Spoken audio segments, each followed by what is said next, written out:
Well, joining us now for more on these stories is Yechiel Leiter. He's Israel's ambassador to the United States, and he joins us now for more. Ambassador, it's such an honor to have you with us. In the past, it's always an honor to be with you. Thank you. Good morning. Good morning. It just seems to be horrible what's happening right now, right here in the United States. We've seen the murder of 2 of your embassy staff, now the attack on Boulder, and it just doesn't seem that it's safe to be Jewish and be in America. What's your message to Jewish people who are living here? Well, first of all, I must share with you the fact that the embassy, we have a very large staff here, and we're still in PTSD after losing 2 of our employees. They were lovely people, and everybody here in the embassy felt very close to them. So it really was a horrific experience that we're still we're nursing our wounds. And then, of course, the attack in Boulder.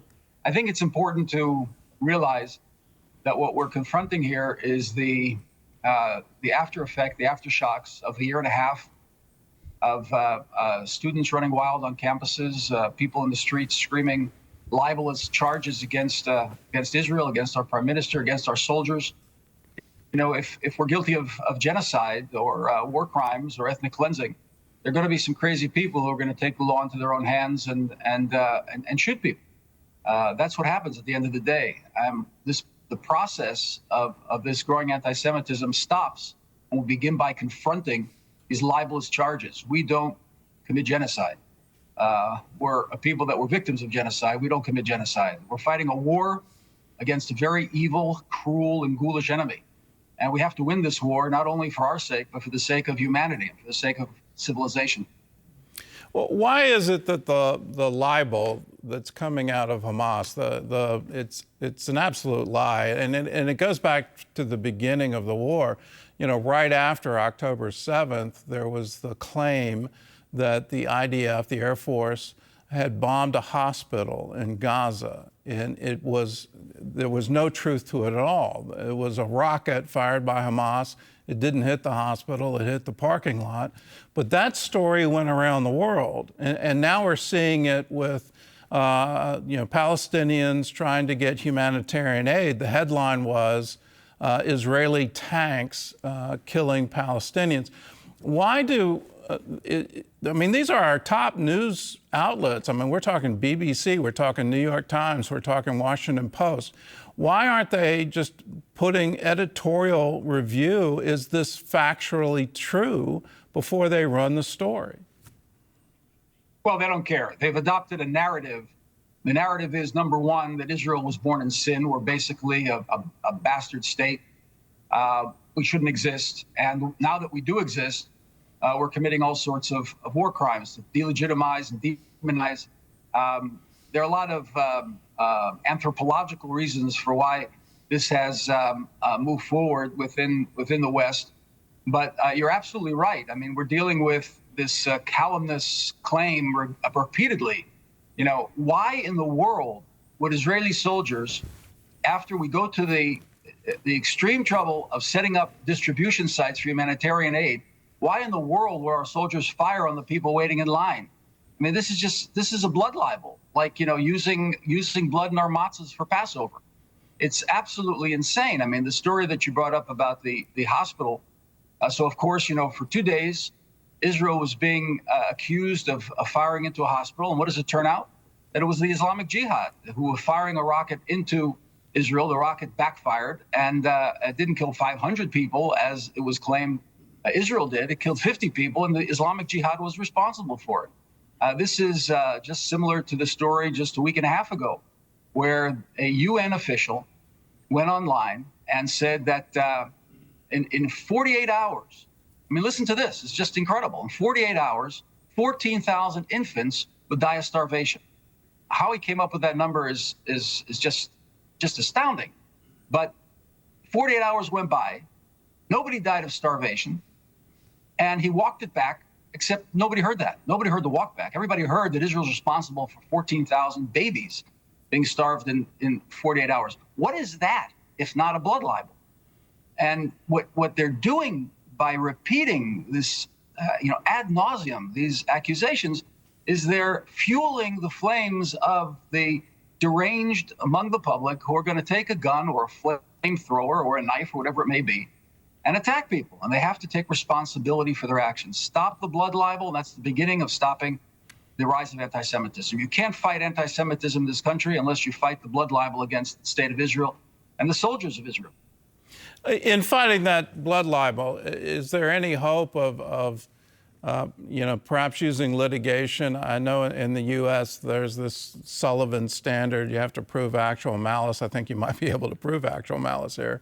But in England, could you actually sue the BBC for publishing that story and spreading that libel and collect damages? Is that a way forward?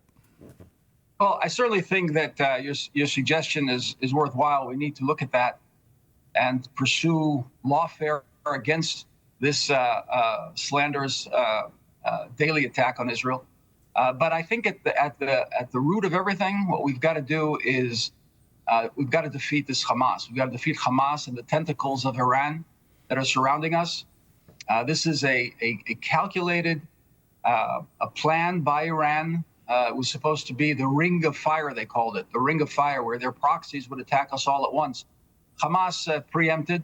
They jumped the gun on October 7th, didn't wait for Hezbollah and the Houthis. And later, the other proxies followed through. We've diminished Hamas dramatically. We've weakened Hezbollah dramatically. We continue to maintain vigilance regarding the Houthis. And of course, we've warned that Iran cannot achieve a nuclear bomb. They can't achieve the path to enrichment towards a nuclear bomb. So if we continue, we stay on course, and no matter how long it takes, this is not, a one-shot deal. This is a war, and we have to maintain our focus on defeating the enemy, which is intent on eradicating the state of Israel. Genocide means from the river to the sea. That's where the genocide is in this story.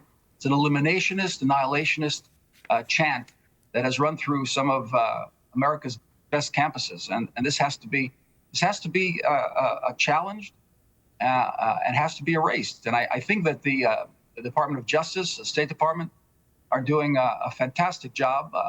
The Special Envoy to combat anti-Semitism, Leo Terrell, is on top of this. He has the encouragement and the support from the President Trump, to go after these anti-Semites that are promoting this big lie. And again, when you promote this big lie about Israel being a colonialist, genocidal state, we're going to have a violence against innocent people. And the way to stop it is to confront this libelous attack on Israel.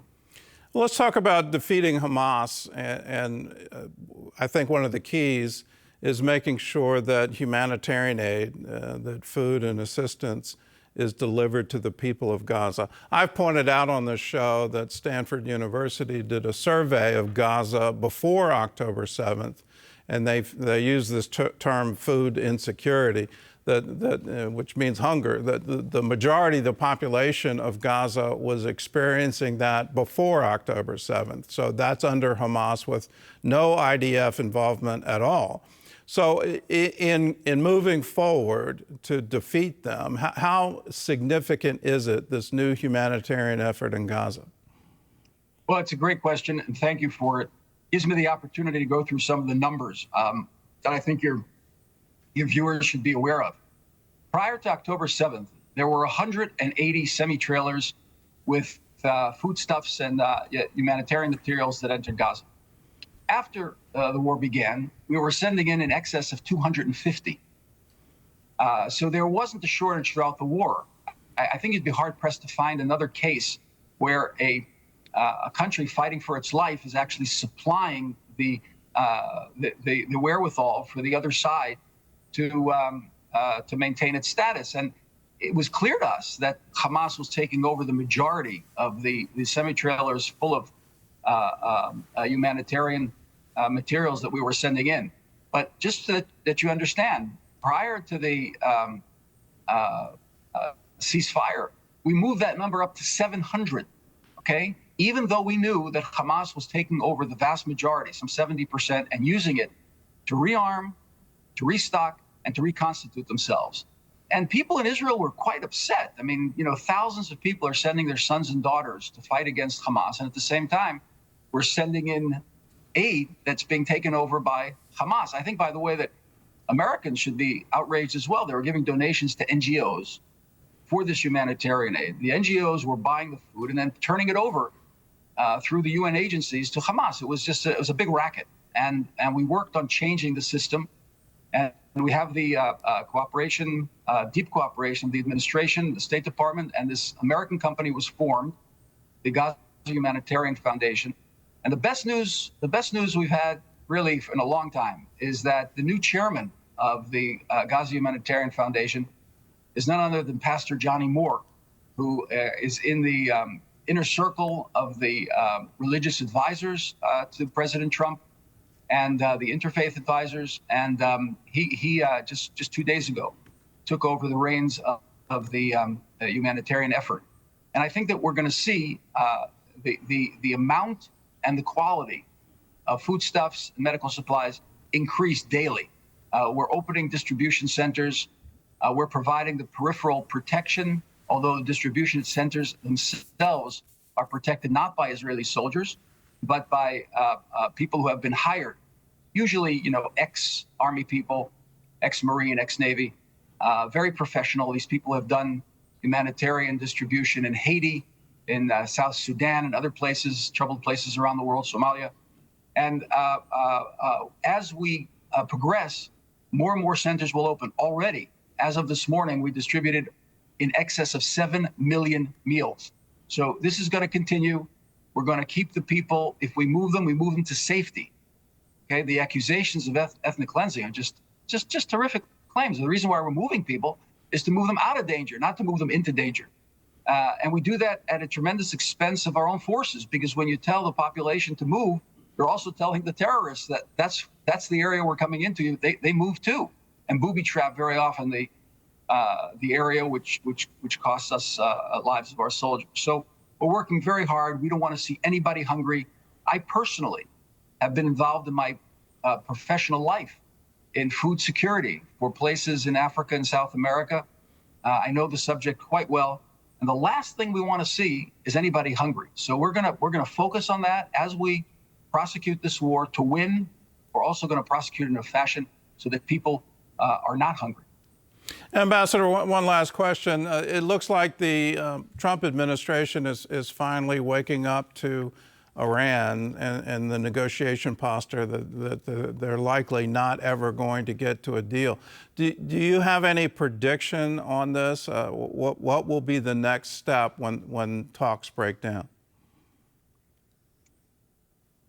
Well, look, we've been very clear on the subject, and I think the President Trump himself could not have been any clearer. He's repeated several times that the Iranians cannot have a path to a nuclear bomb.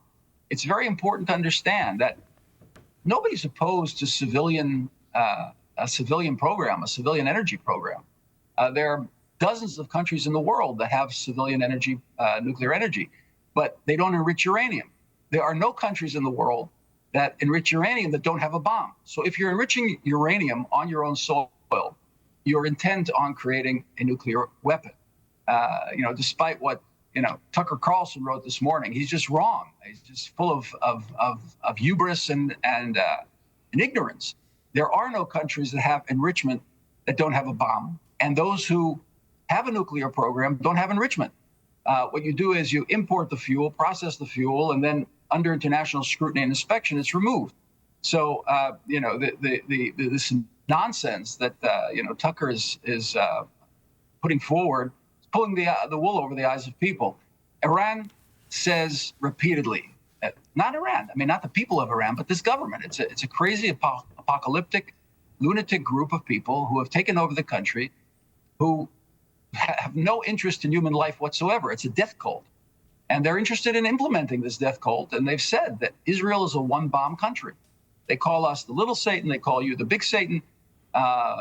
These people are experts on Satan because they're satanic, quite frankly. And we have to do everything we can to prevent Iran from achieving a path to a nuclear weapon. And whatever we can do, if it can be done in the context of Steve Witkoff's efforts on behalf of the president to reach a deal, more power to him. Godspeed. Let's hope that he succeeds. We think the chances of that happening are slim. Well, ambassadors, thank you so much for being with us. I want you to know our prayers are with you and with all the embassy staff. Our hearts go out to you. For the staff members that you have lost, may their memory be a blessing to you. I know it's such a time of grieving, but you need to know very clearly that we stand with you and we stand with Israel. God bless you. Thank you so much for your support. Thank you. Lots of love. Have a good day. Thank you.